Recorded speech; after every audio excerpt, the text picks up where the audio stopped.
지난달 주택 거래 감소로 거처를 옮긴 사람이 줄어들었습니다. 인구 100명당 이동자 수를 의미하는 인구 이동률도 지난해에 비해서 0.6%포인트 감소를 했는데요. 네. 눈에 띄는 것은 시도별순 이동이었습니다. 경기, 세종 등엔 인구가 유입된 반면 서울, 부산에서는 인구가 유출됐는데요. 통계로 나타난 사회 현상의 변화를 짚어보는 시간 마련했습니다. 네. 최영일 시사평론가 자리에 나와 있습니다. 어서 오세요. 안녕하세요.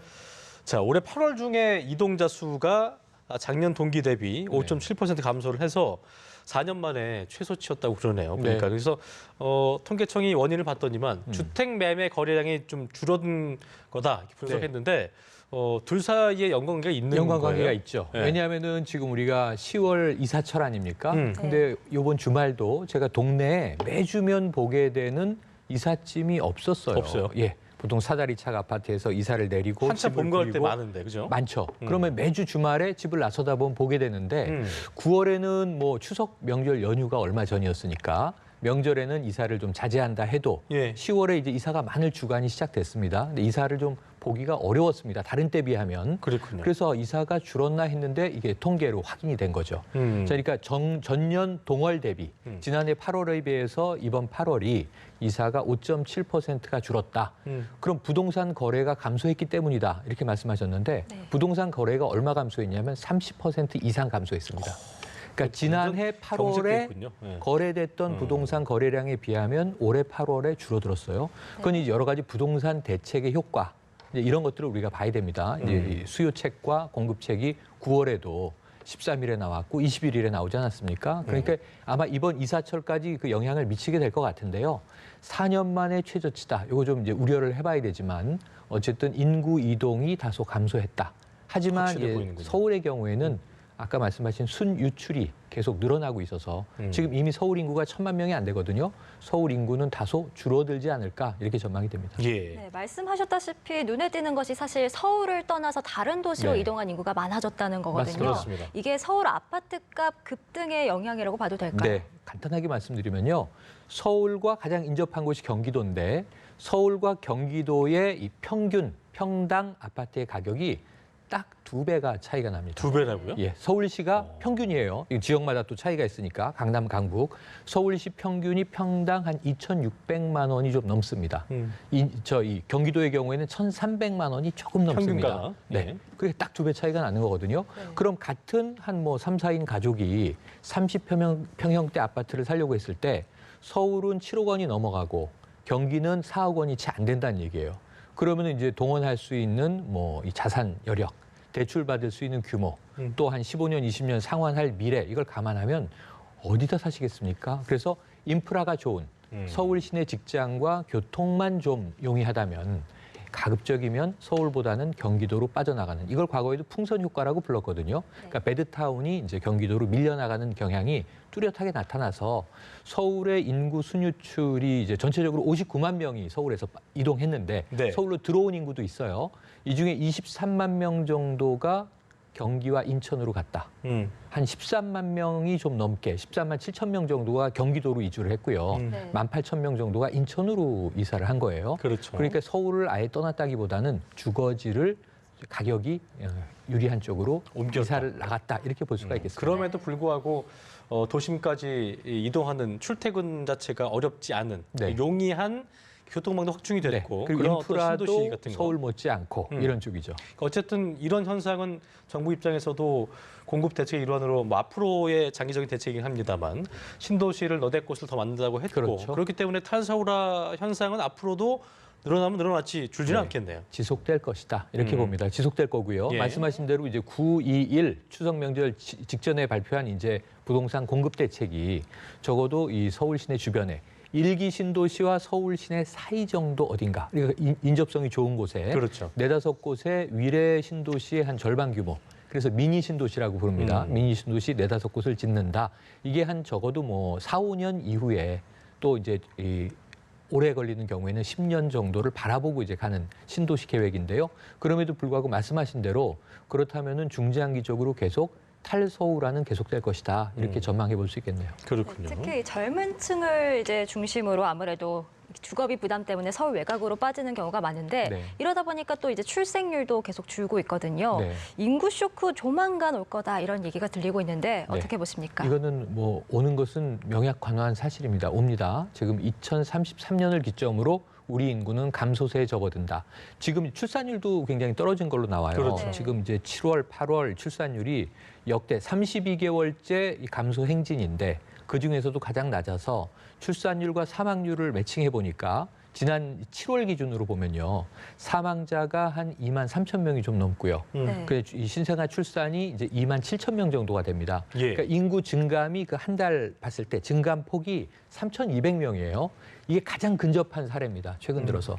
그렇게 보면 이제 인구는 줄어들 것 같은데 2030년을 기점으로 우리가 이야기하는 인구 절벽이 올 것이다. 왜냐하면 꺾여서 감소하는데 급격하게 떨어진다는 의미로 절벽이란 말을 우리가 쓰는 거 아닙니까? 예. 그래서 인구 절벽은 이제 조만간 오게 돼 있다. 이 횟수가 뭐 몇 년 당겨지든 늦춰지든 하는 변화는 있을 수 있지만 결국은 우리나라 인구는 지금 추세라면 근데 획기적인 변화가 오기는 변수가 보이질 않아요. 네. 그러다 보니까 이제 속도의 문제일 뿐 결국 2033년 전후해서 우리나라 인구는 감소세로 접어든다. 이건 확실해 보입니다. 초등학교 학급수를 봐도 예전에 네. 최영일 평론가는 저 때는 뭐 5, 60명도 있지 않았어요? 예전에? 저희 때는 78명이었고요. 아, 저 때 정말요? 제가 56 75번 뭐 이랬었고요. 그러면서 오전 오후반이 있었죠. 근데 지금 보니까 예. 한 반에 뭐 25명밖에 안 되고 20명대 있고 예. 그리고 이제 학급 수가 저희 때는 이 한 학년이 15반까지 있었는데 그렇죠. 지금 학급 자체가 3반, 4반. 많은 학교가 다섯 반 8반 정도. 이렇습니다. 그렇죠. 네. 그렇군요. 그러니까 지금 자, 이 학급 수의 문제가 아니라 초, 중, 고 학령 인구가 줄어드는 것은 그렇죠. 너무 이제 눈에 보이는 현상인데 더 심각한 것은 이제 대학 학령 인구까지 영향을 미치게 되면서 네. 전국에 지금 400여 개 분포해 있는 대학 중에 예. 지방대를 이제 필두로 해서 대학들이 폐쇄될 가능성이 높다. 통폐합에 대한 이야기가 나오지만 뭐 대학과 대학이 합쳐지는 게 쉬운 일이 아닙니다. 네. 그러다 보니까 소위 수도권 뭐 명문대는 이 정원을 채우는데 앞으로도 문제가 없겠지만 전체 대학의 정원 규모를 보면 학생이 이제 적어질 거거든요. 그러면 정말 이 대학 대란도 일어날 것이고 그러니까요. 여러 가지 현상의 조짐이 있어서 지금 이제 저도 베이비 붐 세대의 이제 끝물에 있습니다. 예. 60년대 중반 세대인데 근데 이제 가장 피크가 58년 개띠. 음. 우리가 이렇게 많이 부르는 이제 그렇죠. 이 중장년 세대가 바로 베이비 붐의 핵심 세대거든요. 네. 그들이 이제 은퇴하기 시작했기 때문에 여러 가지 인구 변화는 예고되고 예. 있습니다. 지금 실제적으로 일해서 돈을 좀 창출해낼 수 있는 그러니까 소위 얘기해서 생산 가능 인구는 이미 줄고 있다고 하던데 시청자 이해를 좀 위해서 인구가 감소되면 일단 어떤 문제가 생기는가 이걸 좀 짚어볼 필요가 있을 노인 것 같아요. 부양률을 예로 들어드릴게요. 자, 노인 부양률이라는 건 뭐냐면 인구 100명당 몇 명의 노인을 책임져야 하는가. 이 인구 100명은 경제 활동을 하는 인구인데 20세부터 64세까지를 일컫는 겁니다. 그러니까 이제 일을 할 수 있는 인구 100명이 그렇죠. 몇 명의 그 사회에 노인을 부양하는가. 자, 지금 이제 19명이에요. 적지 않아요? 19명. 그러니까 100명당 이제 저거 19명. 100명이 19명이라는 거는 20% 정도의 노인을 부양해야 된다는 거예요. 그렇죠. 근데 이게 2050년이 되면 3.7배가 늡니다. 그럼 몇 명이냐면 인구 100명당 72명을 부양해야 돼요. 그러면 뭐 예. 거의 한 명당 거의 한 명이에요. 2060년이 되면은 82명이 됩니다. 그럼 2070년 이후가 되면 자, 인구가 줄어들고 있다는 전제하에 고령 인구는 늘어나고 일할 수 있는 생산 인구는 적어지잖아요. 네. 그럼 말씀하신 대로 100명당 100명을 부양하는 시대면 제가 노인 한 명을 먹여 살리는 감당을 해야 사회가 돌아갈 수 있다는 돌아간다는 것을 거죠. 의미하기 때문에 어. 지금 19명도 작은 게 아닌데 앞으로 70명, 80명, 100명을 부양해야 된다면 상당히 심각한 사회적 위기가 올 것이다. 경기 침체가 일단 네. 큰 문제겠죠. 경기 침체 예. 지금 이야기하는 과연 이 세금으로 복지 비용을 감당할 수 있을까?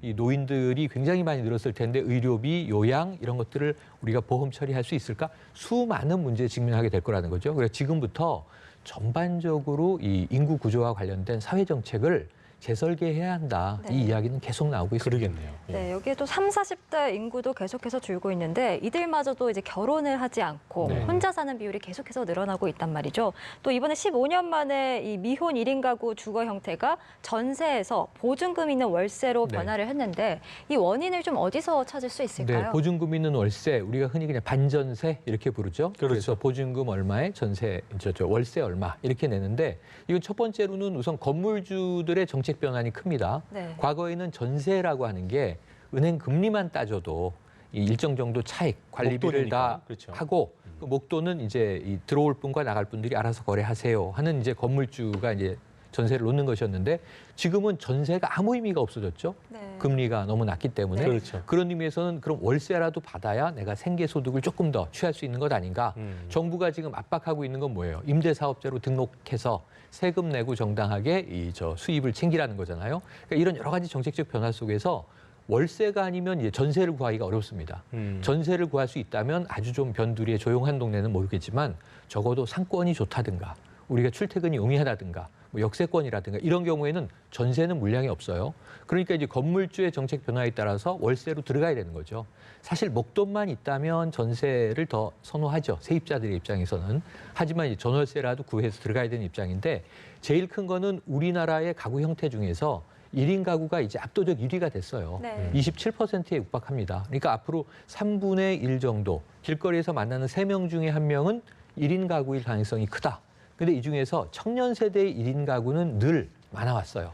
집 떠나서 도시로 유학 오고 또 취업하고 또 일자리를 찾으러 오고 취준생, 공시생하고 젊은이들은 그래 왔는데 월세를 많이 살고 1인 가구가 많았는데 이제 말씀하신 대로 심각한 거는 40대 이상, 45세 이상 이 중장년 그러니까요. 인구가 40, 50대에도 지금 비혼주의자들이 많이 늘었다더라고요. 그러니까 이제 이혼이 늘었죠. 근데 이혼을 이혼 하고 나서. 이후에 재혼율이 뚝뚝 떨어지고 있는 겁니다. 어. 그러니까 가정을 갖지 않고 혼자 사는 게 편하다. 이제 이런 그 라이프 스타일이 풍조가 되면서 지금 45세 이상 길에서 만나는 5분 중에 1명이 예. 1인 가구다. 통계는 이렇습니다. 약 20%.